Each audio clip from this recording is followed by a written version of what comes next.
कि नहीं जाएंगे, और फिर जिस कॉफिन में जो शहीद आया था कहा गया ये कॉफिन नहीं खोला जाएगा, तो सोचिए हम इतने कमज़ोर दिखाई दे रहे हैं सीमा पर। आप तो लाल आंखें दिखाना चाहते थे, अब आपने आंखें बंद कर ली और चीन से लेकर के दूसरे देश आपकी ज़मीनें कब्जा कर रहे हैं। और एक दिन आएगा कि आपको बहुत से इलाकों में जाने के लिए, जो भारत का इलाका था, आपको पासपोर्ट चाहिए होगा। आपने मानसरोवर यात्रा की बात की, क्या भारत ये कह सकता है कि मानसरोवर हमारा है? आप बहुत बड़े तीर्थ स्थान की बात कर रहे हैं। हमारे पत्रकार साथी पूछें कब जाओगे, अगर हम ये आपसे पूछें कि बीजेपी के लोग हमसे पूछते हैं कि अयोध्या कब जाओगे, हम बीजेपी के लोगों से पूछते हैं कि कैलाश और मानसरोवर कब भारत में आएगा। अखिलेश जी, अगर छोटे दलों की बात की जाए तो पिछले चुनावों में छोटे दल आपके साथ जुड़े, क्या इंडिया गठबंधन में छोटे दल मिलेंगे? बहुत से दल हैं और दल जोड़े जाएंगे। बहुत से दल हैं अभी, लेकिन लड़ाई शुरू हो चुकी है, मन बनाया जा चुका है कौन कहाँ लड़ेगा, उसकी तैयारी समाजवादी पार्टी ने कर ली। और समाजवादी पार्टी अभी हमारे एटा के सभी नेता कार्यकर्ता बैठे थे। हमारे पूर्व सांसद देवेंद्र यादव जी थे, कैलाश यादव जी थे, पार्टी के अध्यक्ष थे, पदाधिकारी थे और भी जिम्मेदार नेता थे। उन सब से राय मशवरा लिया है, उनकी जो भावना है उसी भावना से हम लोग फैसला लेंगे। देश की जीडीपी को क्या कहेंगे? क्या देश की जीडीपी के बारे में ये बोलेंगे कि हमारे मुख्यमंत्री जी हैं, वो कह रहे हैं $1 ट्रिलियन इकोनॉमी, और $1 ट्रिलियन इकोनॉमी बनाने के लिए 30 की ग्रोथ रेट चाहिए, 30%। क्या संभव है आपको? तो इसलिए जो व्यक्ति अपने नाम के आगे योगी लिखते हों और योग न कर पाते हों, तो उनसे जीडीपी की बात क्यों करते हो? वो बात अंग्रेजी में इसलिए बोलते हैं जिससे आप लोग समझ ना पाएँ। जैसे ज़ीरो टॉलरेंस, कानून व्यवस्था के लिए ज़ीरो टॉलरेंस नहीं, कानून व्यवस्था ज़ीरो हो गई है। $1 ट्रिलियन इकोनॉमी, कोई जानता ही नहीं $1 ट्रिलियन क्या है। यहाँ आलू पूछ रहे लोग, खाद के बारे में जानना चाहते हैं, आप कह रहे $1 ट्रिलियन इकोनॉमी। अखिलेश जी, जिन नेताओं पे आपने भी इशारे में कहा जमीन कब्जाने का जो बताया, वही नेता जो है आप पर सवाल कर रहे हैं कि उनका कहना यह है कि जो समाजवादी की लाल टोपी है ना, वो कार सेवकों के रंग से, खून से रंगी है। ये मुझे पता नहीं कौन कह रहा है, मुझे नहीं पता कौन कह रहा है। देखिए ऐसा है ना, कुछ लोगों के बारे में ना बोला है तो ही अच्छा है। कुछ लोग हाईलाइट होने के लिए कुछ भी बोलना चाहते हैं। और रंग जानते हो लाल क्यों है? ये रेड कलर इमोशन का कलर है। अगर आप खुश होंगे तो आपके गाल और कान लाल हो जाएंगे, आप दुखी होंगे तो आपकी आँख और कान लाल हो जाएंगे। और हमारा खून हो, इनका खून हो, किसी का खून हो, सबका रंग लाल है। लाल जो रंग है वो इमोशन का है, और जो इमोशन लेस लोग हैं वही इस तरह की बात कर सकते हैं। आपका मन है? बहुत धन्यवाद आपका। में भारतीय जनता पार्टी को 80 सीटें हराएगा। 80 सीटें हराने से संविधान बचेगा, भारतीय जनता पार्टी हटेगी। अयोध्या में एयरपोर्ट का नाम महर्षि वाल्मीकि रख दिया है, तो ये क्या दलित वोटों को फाड़ने की कोशिश की गई है मंदिर के नाम पे? और वो उस स्टेडियम का नाम आप नहीं लोगे जिस स्टेडियम में भारत हार गया।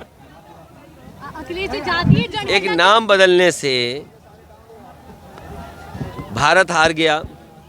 और आपको याद होगा कि लखनऊ के स्टेडियम का नाम एकाना स्टेडियम था। एकाना हमारे भगवान विष्णु का नाम है, उनका नाम बदल दिया। तो जो लोग भगवान का नाम बदल सकते हैं वो कुछ भी कर सकते हैं। तो नाम बदलने से किसी समाज का सम्मान नहीं होगा।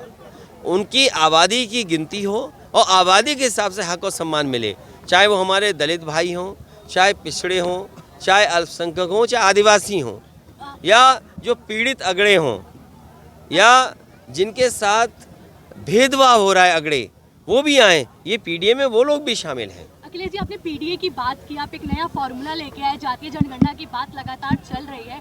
अगर हम धरातल की बात करें तो क्या धरातल पे उन लोगों के बीच ये मुद्दा पहुंच रहा है? उन्हें अपने हक और अधिकार पता है कि किस तरह भारतीय जनता पार्टी छीन रही है। इस बात को पहुंचाने के लिए और बड़ा समूह बनाने के लिए बीजेपी सबका साथ सबका विकास की बात करती, लेकिन सबके साथ में गैर बराबरी नहीं खत्म हो रही। ये पीडीए जो हमारा है, जो पीडीए का नारा है, ये गैर बराबरी खत्म करने के लिए है, ये भेदभाव खत्म करने के लिए है। अखिलेश जी, राम मंदिर का समाजवादी पार्टी के शुभारंभ होने जा रहा है, उद्घाटन। क्या आप मानते हैं कि बीजेपी इसके नाम पर धार्मिक ध्रुवीकरण करना चाहती है 2024 के मिशन के लिए? अरे पत्रकार साथियों, उनके पास यही है, इनके अलावा कुछ नहीं है। ये धर्म का इस्तेमाल राजनीति में पहले दिन से करते आए हैं। जनता को धोखा देना इनका एक तरह से व्यवहार समझ लें, धंधा समझ लें, या इनका कार्यक्रम समझ लें, या इनकी रणनीति समझ लें। ये धर्म से राजनीति करने का तरीका इनका रणनीति का हिस्सा है। देखिए,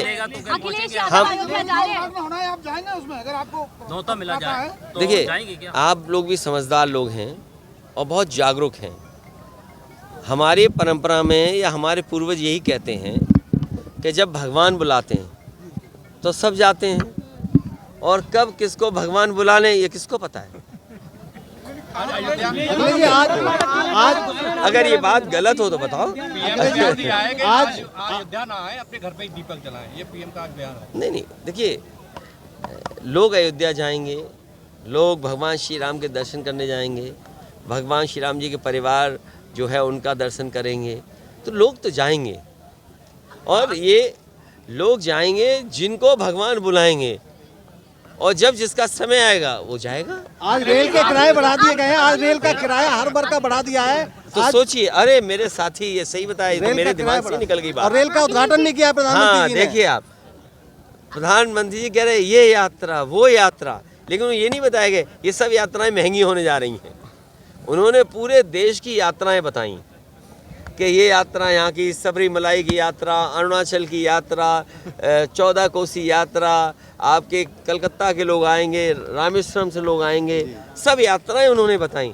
लेकिन उन्होंने ये नहीं बताया यात्रा आने में आपको कितना खर्चा बढ़ जाएगा।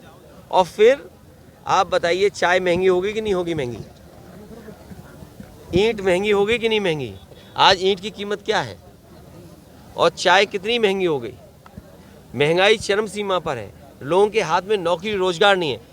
लोग नौकरी रोजगार न मांगे, इसलिए ये सब कार्यक्रम हो रहे हैं। अखिलेश जी, यात्रा की बात हो रही है तो राहुल गांधी न्याय यात्रा करने जा रहे हैं।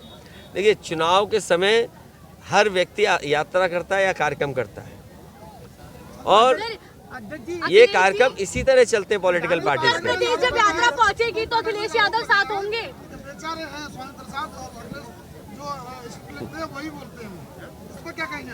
देखिए, जो स्क्रिप्टेड हैं, स्क्रिप्टेड लीडर और मेकअप लीडर अगर सबसे ज्यादा कहीं है तो वो भारतीय जनता पार्टी में। विपक्ष की तरफ से प्रधानमंत्री का चेहरा कौन है ये अभी स्पष्ट नहीं हुआ। हमारे पास इतनी चॉइस है कि जिसमें आप